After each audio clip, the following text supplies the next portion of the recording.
Ladies and gentlemen, welcome to this week's episode of the Gym Owners Podcast. I'm your host, Tyler Stone. Over there is John Fairbanks. How you doing, John? Hello, Tyler. Guys, this week we're going to talk about your youth programs. Hopefully you're doing them well, but a lot of people aren't. So we want to make sure we go through and talk about the things that we see a lot of youth programs doing right, a lot of the things we see them doing wrong, and what we think you can do to really make this be a pillar within your business as far as generating revenue and generating leads, not just to growing your youth program, but leads all across the board for your business. So before we get started, make sure you go to gymownersrevolution.com. Also go to the Facebook group, the Gym Owners Revolution Facebook group. Link is in our description. Follow the show at the Gym Owners Podcast on Instagram. Follow me at Tyler F. and Stone. That's Tyler EFFIN Stone. And John? You can find me at JBanksFL. Excellent. All right, let's get started. These youth programs are, as I've seen them in a lot of gyms, not just around here, but all over the world. We've traveled a lot, have been in a lot of gyms, and we work with a lot of gym owners from a lot of different markets. And I see youth programs done well, but the thing I kind of see them done, the way I see them done most commonly is it's like it's a necessary evil. Yeah. Like it's this singular opportunity to get a little extra money. And it's like, we got a gym. The kids will work out a little before the parents' classes anyways. And, it just kind of works. Kids are out of school in the summertime. Like that is I would say 80% of youth programs are that. Summertime only. They fit into the after school time slot usually. But for the most part, that's it. And I think while what may be going on in them is done well, it's such a narrow scope of what's possible for getting kids fitnessing in your facility, whatever that is, whether it's CrossFit, whether it is a kind of a semi-private sports performance vibe, or whether you really are just strength training. You're missing out on a ton of opportunities by just turning your thing into a nice little exercise focused daycare space. Well, and that's what it is. It seems to be one of those things where it's like, well, we could make money instead of just providing daycare for our members. Where it's like, well, do we either find a spot because we don't want kids wandering around, because we've all been in gyms where it's just way too loose, where kids are allowed to just come and kind of like hang out. Yeah. And then it's like, well, then we also don't want to have necessarily dedicated daycare either. So it's like, well, let's just CrossFit Kids or whatever it is, right? Like just it's whatever that program is. And it is very much, like you said, is like this afterthought concept. And that afterthought ends up causing a problem, because everything that happens next, how you treat this from then on, kind of just is not really a thing. It's more like, just like you said, a necessary evil, a leech. It becomes a comedy of errors, of missed opportunities once you start looking at it as such.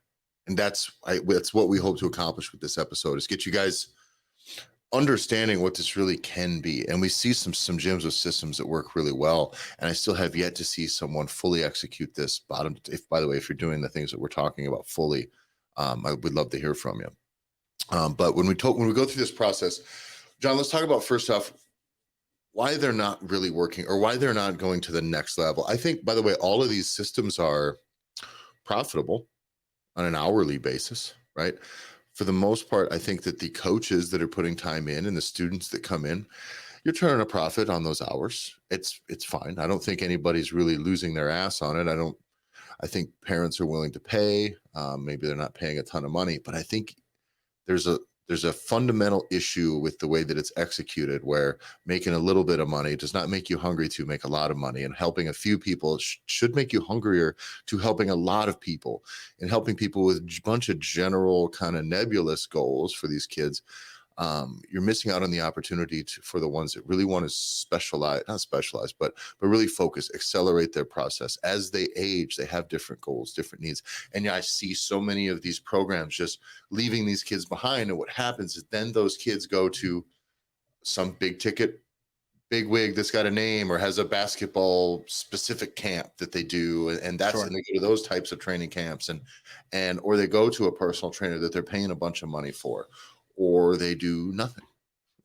Or even worse, around here, the fucking hospital ends up running that aspect of sports training for the high school. And they've done it for years. Now both hospitals have systems like this, and they're fucking, it's stupid, non-specific, churn all the kids through a singular thing. And I think as the scale of us as gym owners is much smaller than an enormous regional hospital. You have the ability to do better than just giving a kid a piece of paper and saying, go do this work. And that's the opportunity that's being missed, is to really carry these kids and their fitness journey, whether it's sports specific or just life specific. You're missing the opportunity to be with them in the beginning and to be there and guide and mentor and stuff as they grow and develop into much more advanced levels of athletes, or simply just people that have found fitness early on in life and know where it fits and know how to do it well and safely. It's a huge missed opportunity that I see, and every step of that way is money for you as a gym owner, and you're really fucking it up. Yeah, it's setting that tone. Like you said, it's you are synonymous with fitness for these families in your community. You don't allow it to be anybody else. You don't allow people to kind of like struggle. It's just, no, I know where I go. I go here because I started here, and then we did this and we do that. And I think this is also good for, if you're a gym owner and you're listening to this, or you're a head coach or a personal trainer that's been working in a gym, it's look around. Are you struggling to keep coaches that help with this part of your program or this part of your gym? What you just described, Tyler, would be another reason why it's hard to keep coaches, because coaches did not get in the game to coach, to teach elementary school. Or worst part is like being the worst version of like an elementary PE teacher. Yeah. And that's really hard, because if it's kids are just there because mom and dad dropped them off, that sucks. That's a sucky population to deal with, because little kids are hard. It's 90% just managing the fuck so they don't kill themselves or kill another, and then 10% fitness. But if you have coaches that are not ready for that, it's going to be really hard to find people that are like, no, I love working with cats, just spastic cats that are freaking out all the time, all over the place, and are always trying to kill themselves. To where if you can focus enough to where now you, just like you said, as those kids get a little bit older, they have a reason to be there, a purpose to be there. That's way easier to bring in coaches to be able to kind of help in that type of program. Now, and I want you guys to take each thing that we're saying with a grain of salt. There is a kind of a fundamental truth underlying some of this, and there isn't your gym specific application to these things that is still correct, right? So one of the things John and I kind of rip on is, oh, well, it's just daycare. You got a bunch of kids running around playing games. And that's what we're going to get into next, is program design, because what we're going to say is your program design probably sucks and it's not there to attract athletes, and you're only attracting the daycare kid vibe. Now, there is still a time and a place. I think, John, how old is Hank right now? 5, 6? He's 6. 6. At that age, and you take him to a kind of a kid's fitness class, but at that age, it should be exactly what we described. It should be kids having fun, playing. It should be playful, exercise, moving, and it should be fun. It should be game. It should be 100% of it should be fitness and exercise and work disguised as fun and play. And as they age and as the goals become more specific, that ratio does need to shift a little bit. And I think there should always be fun and play and game and joy and excitement and laughing that goes on when you're in the gym, at least as a possibility, even as you're my age. But when your goals are specific, it can't all be dicking around playing the pizza game with ab mats and stuff like that. At some point, you don't get to play leapfrog all the time. At some point, it's, oh, we got to do the work. We'll talk some shit. We'll make it fun. We want to make sure that people want to come back. But there is a tipping point where like, no, this is real work to get real results here. And we're not just trying to plant the seed and make sure the kids move to get them off the couch for now. That is a function that your young age group stuff, I think, serves. And that's okay. So all the stuff John and I said shitting on that, we want to make sure that you do more than that. And that's what we're really kind of preaching to today. And having a plan. I think that's really right. It's like having a very clear plan, understanding that your kindergarten or your 4 to 6 or 4 to 7-year-old age group should look different than your 8 to 12-year-old age group. And I think once you get beyond, in my opinion, 12, 13, 14 and on up, it starts to become focused on things that are more grown up, which is, I want to build muscle. I need to get strong. I think pursuing strength and pursuing athleticism is important, all while then underpinning healthy habits, safe training, nutrition. Showing up to the gym is something I think is the most healthy habit, being comfortable with the gym. The young kids that I coach right now, I have a kid who's 15, and I have a couple boys that are like 13. The first primary function for them right now that I need to do is make sure they have fun in the gym, so that when they are 16, 17, 18, it doesn't take them a year to get up to speed when they go, like a kid who's coming off the couch or whose Right. football coach finally talks him into going into the gym when he's in high school. These kids now know how clips go on bars. They know where to stand. They know how to carry it. They know how to sit down with dumbbells and throw them back. It's how to be in a gym and how to be comfortable in the gym. Some of us, once you get out of high school sports, you drift away from that and you go back to this as an adult, like I did as an adult, getting back into fitness. You go back in, it's like starting all over. It's like, I'm not comfortable in this area. Do I belong in here? Do I know what I'm doing? Yeah. You get kids over that early on, and it becomes a place they can have fun. And then you work on the strength. And I think you've really done the thing that John and I talk about a lot here with our adults, with your gym's adult clients, is that what is their lifetime fitness journey? Not all within your gym, but what does that look like? Exactly. And your gym can play a role, and you miss such an opportunity by getting these kids in at 5, 6, 7 years old and have them play games, and it's fun. And then afterwards, you just send them off to school. And then when they're 10, 12, you just ignore them or whatever. Or even when you come in high school, you're just having them do like unfocused group shit. And it just ends up, there's too many missed opportunities. It's only done in the summer. It sucks. So it becomes as much of an afterthought to you as it is to the parents if you're just operating the daycare thing. It's like summertime, yeah, I drop them off at 3 twice a week, like 3 times a week. That's great. It's just another thing they do. It doesn't mean anything to anybody involved, and that is short-sighted. Without a doubt. And I think that's really well put, because it's afterthought for you, it's an afterthought for the families and for the parents. And even if you're fluffy, listen, I ran and started nothing but fluffy. It was a fluffy general exercise. From kinder to second was my first age group. 3rd to 5th grade was my second age group. And I ran it out of schools. And that was something I did for years and ran 2 classes a week. The reality was, it wasn't just general bullshit. There was a plan. It was nothing but the fluffy stuff. Mm-hmm. Of just having fun and moving and doing classic like backyard games, because so many kids now are getting put into organized sports earlier and earlier. So it is getting unreasonably serious sooner and sooner for all these kids when it comes to exercise. Some kids just want to play fucking kickball. Like there's some elements of it, right?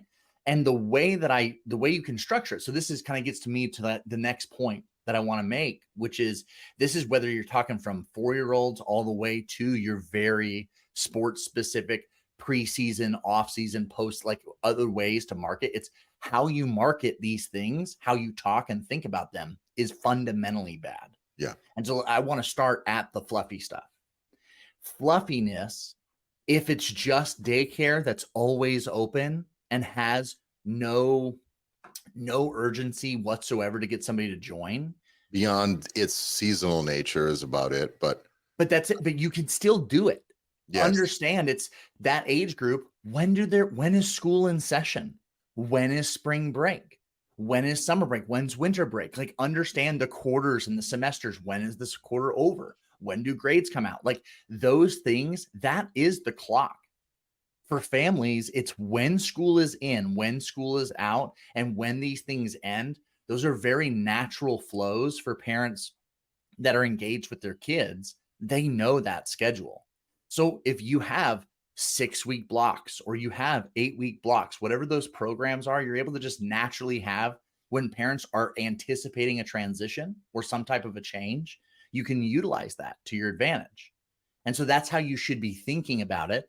And then for the literal programming, because this is what a lot of you are really good at, because this is all you think about, is be specific. It was when it was cold out and was around Christmas time, and I was in Florida at the time, so no kid knew what snow was. They never had seen snow, but we're doing snow games. Like, these are the games. This is the theme of the event. And so now you have these things that are different and unique, that allows them to be more dialed in, opposed to they just get dropped off. And It's kind of the same old. And I think if we take it, go ahead. Well, I was saying, if you could take it then Now let's elevate it out of the fluffy, because this is the area where we'll shit on the most, because this is that part of kind of like just daycare is what we're seeing for most folks. Yes. Even to the higher level, it's not specific enough. So now let's talk There's about nothing I find less interesting than 99% of CrossFit Kids programs that are being run. well, It's like, what the fuck are we doing teaching half of the stuff? I see it done.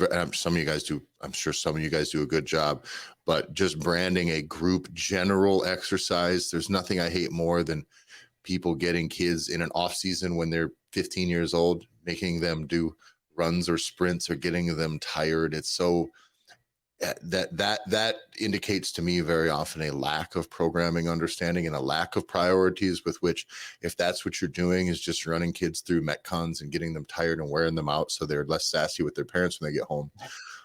That stuff works. By the way, you get a new adult comes in, that stuff will work for 4 to 8 months probably with newbiness. And then it won't. And then you've tapped all that out, and that sucks to be wasting that time with someone's at a high rate of development physically. What a waste opportunity to get them tired, when I'll be goddamned if you're talking postseason, off-season coaching or preseason strength programming, preseason fitness stuff that's going on with a specific goal. These kids don't need to get in shape. You need to get strong. They're going to be in shape 2 weeks into practice. I fucking guarantee it. Not only that, no matter how good a shape you get them into, they're going to be crushed their first 2 weeks of practice, no matter what. Game pace, it's all different. It's just the coaches that do that. It's always a thing that I see in CrossFit programs, because most CrossFit coaches were never really fucking good athletes at anything else. And so they fell into some catch-all shit. Don't hate me, guys. You are. If you're mad about it, you either are or you're one of the very few that aren't.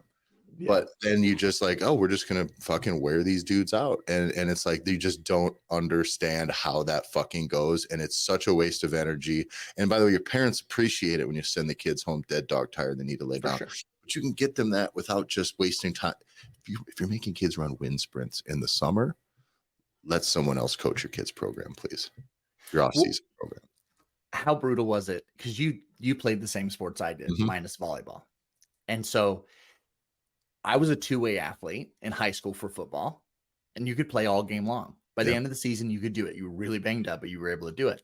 And then there was nothing more brutal than coming off of football, because basketball started before football was over.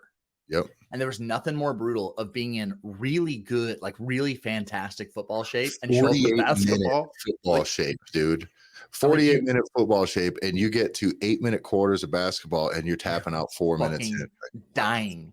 Yeah. Like that first week of basketball is like the most miserable hell. And this is the reason. And so this is the point we're making, is that it's how you now are marketing and thinking about this. CrossFit works because adults don't fucking play sports. Because this is exercise. You're just exercising. And there is some strength component in there. And I think, like I said, I opened a CrossFit affiliate. I put my life savings on the line to create one because I believe it worked. It's where I started back in fitness as an adult. I believe in it as a methodology. The way it's being executed still is poor, because a lot of people are just doing things the way, like I said, we spent a whole career with StrongFit, John and I, preaching the same thing. So it's right. Very much true that that is the way fundamentally it is written, I think, is valuable. The way it is executed is like, no, let's just sell the sizzle. And that works great for fucking regular people for a few months. But when you're talking kids, there needs to be specific. You need to talk about their specific goals. You need to talk about durability. You need to build resilience, strength, durability. From those things comes speed. From those things comes the ability to get in shape quickly, to be able to play, move fast, and make it through the season and on to the next sport and on to the next sport. And it should be easier, right? Marketing to this age group should be very easy. Totally. Once they cross the babysitting class, the babysitting fitness class threshold, it becomes very nice, because then it's the thing we always talk about with marketing. Then you have specificity. And that ties into what we talked about before with the timeline. So now, we want to touch on one more missed opportunity before we get into your solutions, right? Completely to the solutions. And John, you kind of brought this up earlier, but getting new kids, like growing this program, the way most do it is hoping essentially only for like a child to child referral, or hoping that your adult members already have kids. For sure. And is one of the biggest missed opportunities, because you're only seeing it as growing your youth program into a bigger singular youth program, as opposed to helping these kids, one, as they age up, as they age into more specific goals, selling them out into a more, say, semi-private stuff, or hopefully you can grow another whole seasonal section, which we'll get into, seasonal block, which we'll get into later. But another big one is you're trying to sell your parents, the people who you already have in your gym, you're trying to sell them on getting the kids in. And what you really should be doing as well is trying to get as many kids in as you can, and then working your way back over to the parents as well. You should be able to find people with kids who are not already in there, and using those kids as an access point to bring the adults into the world. Those are two paths that I see very often. And for the most part, most personal trainers, gyms, are missing out on both pathways, to be honest with you. You start coaching kids, you'll only coach the kids. You start coaching adults, you'll only coach the adults. And we've had really, really, really great success in the personal training and semi-private segments of taking a adult who is making change in their lives, fitness wise, hires a personal trainer, starts losing weight, realizes they've missed opportunities with getting their kids in shape, and goes, shit, what do I need to do? Once they find value in your services and product, they want to share that with their family, because they know that they can't just be the only one in their house doing this. Mm-hmm. And you can sell down to the kids, as well as you can start with the kids. Someone just puts their kids to you. I need someone to work with my kids before football. The kids have such great result, the parents start coming to you as well. And we've done this both ways, and I see a lot of missed opportunity for playing both sides of that card within your gym, specifically within your youth program. Because all we're doing, for the most part, if I want to launch a youth program tomorrow, I'm going to hit up all the parents that I already have in your gym and say, bring your kids. That's essentially, For sure, all you're doing is using them as one access point, and you're missing out on many other pathways within your business. and that is the strategy. Like if we're starting from brand new, right? It's how you run your referral play, how you do all of it needs to always, like we talked about, it's inside out. You always start in-house and you work your way out. The problem is most of you got a bunch of success that do have youth programs. You had success when you did that, because guess what? When you do referrals and you work inside out, the people that already trust you will also trust you with the next thing that you want to offer them. So you had success. But the problem was it's fleeting. It was successful once. So it made you think, oh, this is all I have to do. And then you get a few months in and then you realize, well, shit, now I've lost some people naturally because of the exact flow that we've talked about. Kids are going to come in and out of sports. And there's a lack of education and understanding that it's your program shouldn't be in competition with the different sports that kids are playing. So this is again why we want to be, and we'll talk about that more in a minute, but it is now, okay, well then how do you get leads? How are you actively trying to go find leads that are out there to bring in more people, opposed to it just always, like you said, always hoping, well, hopefully these people just invite more of their friends. And it's like, there's more to this game that needs to be done, that you can now actually generate those leads. All right, now we're going to move down to we've been done shitting on you guys and teasing the possibilities of, not you guys specifically, but we're going to get moving forward on solutions, because that's what we do best here. So how to do it right. Okay, we're going to start, and we've touched on a few of these things. How to do it right from a program design standpoint. It's okay to do the kids' fun time class. First off, I'm very firm on that. Kids need to learn to exercise. You need to inspire them early on. You need to plant that seed at a young age, lest they become 15, 16 and extremely over. It's so hard to undo that like extreme lack of fitness when it is very easy to keep kids fit. I think there's a ton of value in that. I think it's also important in those opportunities when kids are exercising and finding joy in it at whatever age is, to then also be planting the seeds for healthy eating habits. You don't have to go full on nutrition coaching below a certain age. I don't even advise people selling it or anything like this, but I do like the idea when someone is coming to the gym that you talk to the kids about, hey, so what are you guys having after? What are you guys gonna eat for dinner? It's like, oh, I get some protein. What's protein? Meat, this, that. Have something, like, because you guys did a bunch of hard work. This is what we need to recover. You're going to use energy. When do we don't want to be having a bunch of candy and stuff like this all day. It makes you feel sick, right? And so you just want to be able to have some of this in a way that's not not raising the kids for the parents, but you really are setting the tone for a lifetime of health and understanding of exercise. And don't fuck this up. So as much as John and I shit on the Fluffy Kids program in this last 20 minutes, I think it's extremely important. And I see so many kids that don't know anything about healthy eating, don't know anything about exercise, how it makes them feel good, what not exercising makes you feel like, that you're setting kids back a decade by failing to teach those types of things. And understand that the fluffiness and this specific age range is building that foundation, because they're going to earn that trust with you. There's nothing you can do about it. At this age group, you are competing with everything Billy and Susie is doing. Mm-hmm. So all the things that their parents have to drag their ass to, everything that the kid is up to, you are in direct competition with it. But that is only for so long.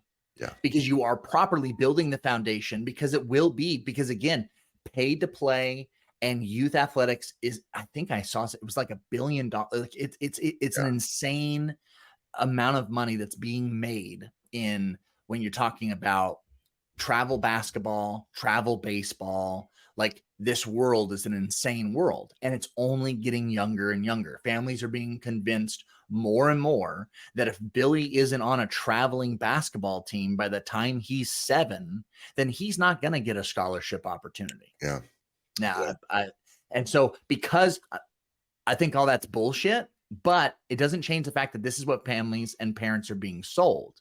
So when you build that trust early on, that you're a place that's helping you care, you've been building up these kids' understanding and they love it, you're going to be the person that they turn to.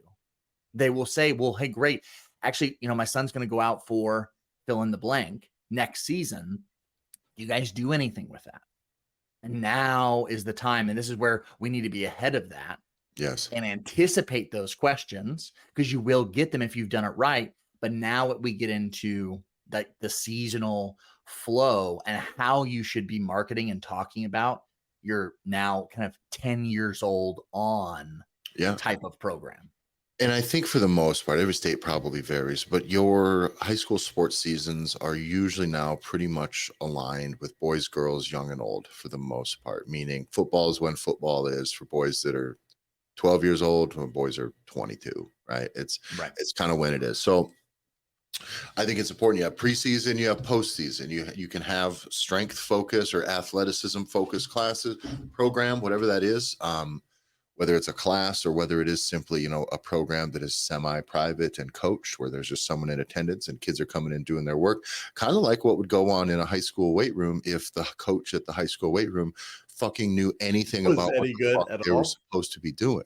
Yeah. But they don't hear, and they don't in, I would say, 3/4 of the places I've ever been in. And I thought that got better since the 90s. That is not the case. It's gotten worse. They're just younger and more confident and know even less somehow, because they don't train and those coaches are small. So these are people that are just kind of getting out of college at best, if you're having somebody coming in to coach these kids who don't know anything, and nor have they accomplished anything physically on their own. And at worst, they're just indifferent, and it's essentially intern placement or a fucking guy, just a regular PE teacher with a gym key. So you cannot have that. You have the ability to do it very differently, and you're not going to get all of them. You're not going to compete with the school's program until you already have the trust with people. But that starts, again, this is why we talk, it starts with the youth program. The kids that I coach on into high school who caught a bunch of flack from their high school program for working with me in the off season, because they weren't training with the team. But those kids I coached when they were younger. I coached for a couple of years. I coached their families, and they trusted me. So when they said, no, I want them to work with Tyler, and the school's like, well, we got to train. They were practically threatening to blackball them, until these boys showed up. Their two brothers showed up and just fucking thrashed everybody in the weight room when they did the end of summer testing. Killed everybody, looked better, moved better. The coach was like, fuck, as much as they wanted to be mad, there's nothing they could do about it. And they knew they were wrong, and they knew I was right. And guys, if you know anything about me, there's nothing I like better than knowing that not me knowing that I was right, but you knowing that I was right, and you knowing that you were wrong. Okay, so I was very, very happy about how that worked out, but that came from that trust. Okay. But building that seasonal flow, these are fixed timeframes, which means you then need to find a way. How do you access those people? That type of specificity makes it very easy to start to reach them, instead of doing what most people do, which is like, Instagrammers, our summer program, these are the 2 classes, but doesn't speak to any specific goals, doesn't speak to a fixed timeline. So I think that if we're saying just football, for example, right? Postseason football, you've got the winter in the weight room that you can get in, right? Right. Or if you're not playing fall sport and you're waiting for basketball, we have preseason basketball that we can get basketball. You can get strength training, a little bit of light agility work just to make sure you're, moving on your feet, but some coordination stuff and strength stuff to make sure that you're ready for the season. Make sure you're on weight. There's some of those things you just come in a little heavy at the end of the summer. We can do that with strength training a lot more than we can do with just running you. And I think that type of flow is the thing that a lot of people miss. Most of these programs out here are summertime, 2 age groups, 3 to 5 times a week. That's it. That's it. It's a massive missed opportunity because that, and this is it. We all masturbate to our programming and our programming excellence. But so therefore, because you do that naturally, that triple extension exists in every fucking sport on the goddamn planet. Mm-hmm. I don't know anything about cricket, but I guarantee you they have a triple extension aspect of their sport. Yeah. Fucking guarantee it. So that means, just like you said, Tyler, like boys, girls, they're going to have certain sports that are going to start at a certain time. Doesn't matter from 7 years old, 10 years old, all the way up to 22. Right? Yes, that's consistent. So that means you are able to really get specific and niche down of saying, we have a preseason camp for girls volleyball, football, like everything that is going to be a fall sport. You are able to advertise that in the summertime. If you are telling me that I have a summertime teens fitness group class to go that I can send my kid to, or by the way, if it's the exact same thing, you're just telling me this is my son's preseason training camp or preseason weight room camp or whatever for his soccer thing, that makes much more sense to me. That appeals to me. Correct. It sounds to me like it's focused on what he wants to do. I don't need him going and doing a bunch, even though there's, by the way, a ton of overlap. There's so much overlap. To the parents, so they know I want this to be coached for the thing that they're doing. And so it's very easy. You can, even if it is you're simply preseason stuff, you say, no, I have a specific program we work with for the soccer athletes, something very specific for our football players. And that becomes now, that's the calling card. And that's the siren song that's going to attract those parents, as that I promise you are just simply not taking your teens class seriously. No, not at all. And it's too abstract. Yeah. It's too abstract because now people think you want them to be a weightlifter. Yeah. And that's the issue. The issue is it's a lack of education and understanding. And we have gyms that we work with inside the Gear Academy that really specialize with kids. And it's been a thing where we've had to be like, no, listen, it's your job to make sure that these families are educated, to understand that you are there to support and enhance the fact that Billy is going to go to baseball. Yeah. It's not weightlifting versus baseball. And it's hard. And you don't know where their coaches are at. So all these sports specific coaches, they're not strength and conditioning coaches. These aren't guys that put a lot of time in at university and worked with the baseball team and the football team and the track team and just understands the dynamic of how important that is. Yeah, they're game time coaches. Absolutely. Yeah. Yeah. So, and on that aspect, or on that topic, you do need to make sure you try to maintain good relationships with the coaches, schools, and organizations, because you're always going to kind of be in competition with some of their stuff. So you're going to listen, if they've got their thing going on at their time that they've put their stamp on, because God knows what major organization has put equipment in their gym for them. So now they own the right to coach your kids for all eternity without any retribution or data to justify whether they've done their job, good or bad. Just know that a lot of the people are going to fall into that. They're going to fall right into that, and they're going to have that trust before they're going to, and that's okay. But you still can get some. And if you play the game enough, you're going to earn more trust. And there's also times when that stuff's not going on. Okay.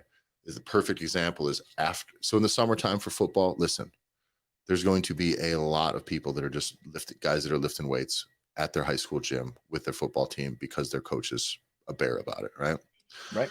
Postseason, if the guys aren't transitioning right into basketball, there's nothing. There's absolutely nothing. That's a great opportunity to come in and say, guys, because here's the way I tell it to everybody in every sport. If you're 13, 14 years old or older, if I can get you for 8 to 12 weeks, twice a year, getting stronger, like diligently, consistently, 2-3 times a week, for 8 to 12 weeks twice a year, you will be an entirely different species by the end of the second or third year. I mean, physically, that it doesn't take that much. They adapt so much at that age. They're chock full of an amount of testosterone that is people pay good money for. Correct. And so it's like, dude, you get to make the time and we'll make this happen. But we got to put in this time. This is it. It's 8 weeks twice a year. I'd love for you to do it all year. I get it. Hopefully your team does some sort of like maintenance in season lifting stuff. But if not, it's whatever. But this is the time we can do it. If you're trying to sell somebody a year round, you're never going to do it. It's never going to work. They're never going to run concurrent. Parents can't manage the time. So don't sweat it. Identify those times. Do your best to make it work with what the school's program is doing. Try to build good relationships there.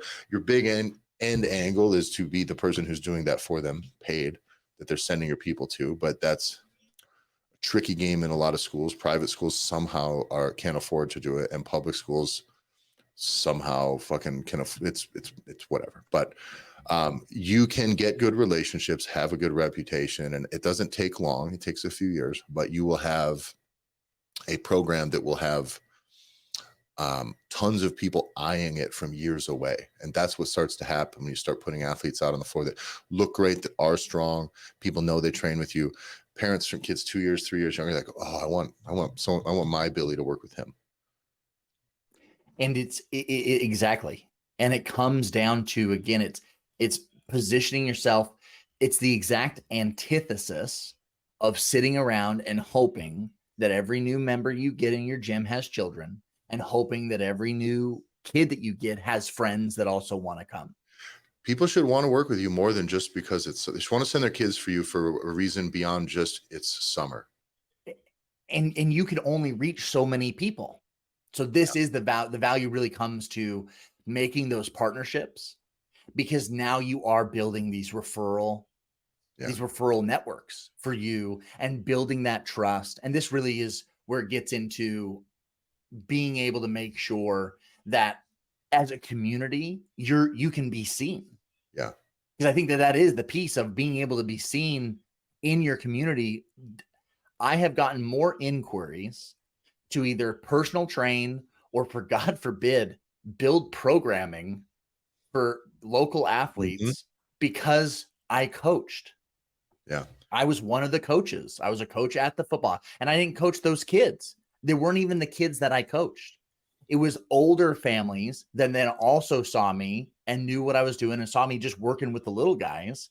I was like, hey, do you do this? Do you do this piece? I would really like my kid to work with you. Yeah. And so it's huge. You'll be if you're present, you'll be asked to do things you're not qualified for. I got asked by somebody, and I got asked to coach like a full-on self-defense group for a bunch of high school students, and it's like, hey man, I haven't been doing any of this long enough to be teaching such things, but I facilitated it, sold it, and set it up that someone else is going to instruct it. But that's what happens when you're out there and you have trust and you're seen, you care. If you're coaching athletes, it's also important. If you're doing a big, large-scale turn and burn thing, this isn't going to work. But if you give a shit and you're coaching athletes, the ones who you have built a connection with, who whatever it is, and they're playing on a Tuesday night and you're available, go. Make the time to go see the kids that you coach play in their thing. The parents appreciate, the kids will love it. They will never go anywhere else if you show up. My wife did this the other day, one of her clients who's a young girl, she has a softball game, and Megan, oh, really, where's it at? And it was just not far off the way, and Megan was going to be leaving the gym that later on around that same time, and Megan says, oh, I'll stop by. And she goes, really? I was like, really? You do that? And Megan went there and like made this little girl's day, made her week. Right. Her coach showed up and was jacked and strong, and she was excited and the whole thing. But that's how and it's not just for the sake of sales, right? It's how you can actually endear yourself to people and like entrench yourself in a community with, I think, actual good nature instead of simply a like ruthless sales mindset. Now, the next thing we want to cover on though is a big thing that you need to do this right is the communication aspect of this, which means all these things we described: seasonal nature, this 8-week program, this 8-week block of this, we have this open here. You need to be using every communication asset that you have to promote these things. This means reaching out to every single person within your regular gym, all of your other clients, make sure they know. If they have kids or any of their coworkers, staffs, or contacts that have kids that have this program, you would love for them to share it with them. Please send this link forward or to a landing page or to this post, or here's a graphic image that needs to be done. There's nothing worse than a summer's coming.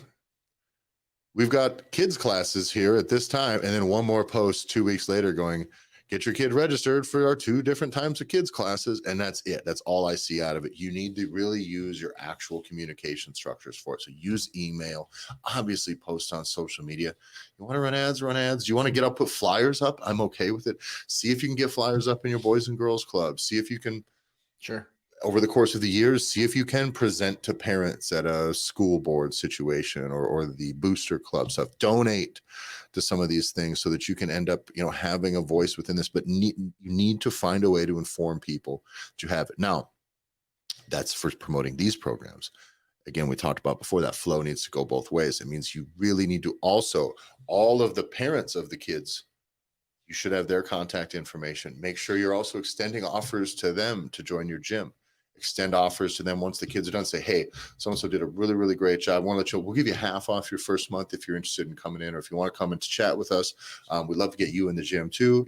Healthy parents, healthy family, healthy kids, healthy lifestyle. Everybody's happy. That works extremely well. And it is a huge missed opportunity if you're just letting the car door open and close and a kid come out and run into your gym. I've never been asked, Tyler. Never, right? I've never been asked a single time. I've had kids inside of this local gym since I'm talking before I moved. I lived in this area 8 years ago or whatever it was. My kid went there. We then came back. Probably 6 years. I've never been asked, hey, would you like to come try a class? Hey, would you like to be able to come and work out? Not a single time.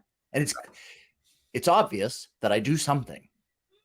So I am working out somewhere, but yet there's not even no inkling that it could be a spot for me to come and join. Yeah. And not everything needs to be a hard sales pitch. And that's why we always want to make sure that this communication is something that happens.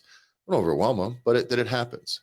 You should be used to getting, they should be used to getting an email from you with some updates, maybe an offer, maybe just say, hey, we'd love to have you in. It should be that simple. And then by the way, if they're used to that, you can then do that a little more often, and it's okay. It's a lot less off-putting than hassling somebody in person and getting told no 20 times, which is why most of you guys don't do it. Because if you guys brought it up out of the blue and got told no, it'd break your little fitnesser hearts. And it's not that hard. But that's how you use this program, not only to build itself and build layers and layers upon itself, but you leverage those programs and those families and turn them into family clients as opposed to just simply a teens client or an off-season program client. Yeah. So I'm sure there's things we miss in here, but those are some of the priorities I think that you should take in looking to grow yours. It can't just be in the summer. You need to do some specific targeting for specific goals. Make sure you float within that seasonal flow, that yearly flow. Plan this ahead of time. It cannot be an afterthought, or parents already know what they're doing. They already know. But if they spot this thing a couple months out and they realize that's a gap in their calendar, they're much more likely to pull the trigger on this. And do not miss the opportunity to sell into that program and outside of that program as well. You need to sell kids to other kids, sell the kids program to other kids. You also need to sell the parents program via the children as well. There's multiple avenues with which your business can grow, simply from a lead generation standpoint here. Now, we've done this enough times that I want to be able to extend anybody that's listening to come and work with Tyler and I specifically on this. Yeah. We've talked about the Gear Academy. We've talked about a bunch of different things that are out there that we do, but I want to stay right in the pocket of the youth program. So for $100, right, we will start, the first group will start on August 10th. So it's the 3rd as of recording today, right? So on August 10th, I want to be able to start, and we'll work with the first 7 people that come and reach out to us and say, hey, I want to be able, either I want to start a youth program, or my youth program we're stuck in the mud. We've only been successful for 3 months out of every year, and it needs to be able to have a jump start.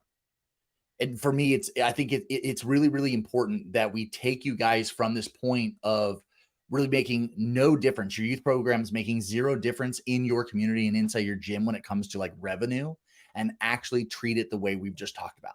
All the pieces we've laid out. Yeah. John, we just ran somebody through this completely from zero all the way on up. And by the time when we had started with them, what did they have? Maybe like 4 people. Yeah, you had 4 or 5 athletes. 4 or 5 kids. And this is going into the fall, by the way. This is a hard sell for a lot of you. So already it's starting at what people would describe as a disadvantage. Like, geez, how am I going to sell a bunch of kids into it that's starting in September? This is already after the one time a year I do my kids class. Started at 4 or 5 kids. John, you started walking him through these step by step. Here, run the same things we're going to do with you guys if you want to do this, guys. And for $100, we're just doing this to help you grow, earn a little bit of trust with you. This is a very affordable thing for you to do. Johnny went from 4 or 5 to where was he at by the time he had gone through this step by step?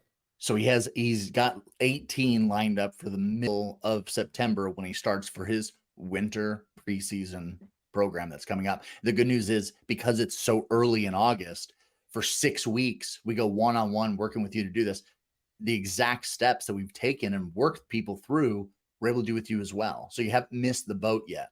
It's amazing how much can get done if you go hands-on and go ham for a 4 to 6 week window and be ready, because the programming is easy. You'll already have it. You got to be good at what you do. Yeah. So now the marketing piece, this is the piece where how we now position it and have a plan for when you start to then when folks are going to end and how you're going to go into the next season after that. That is where we want to be able to come in, where you're starting getting more leads, more revenue, and finally have a fucking plan for the things you want. And we're doing this because we want to get you guys a few wins, because we cannot just revamp your entire business for $99. That's too big of a proposition. That's what the Gear Academy is for. That's what some of our franchise options are for.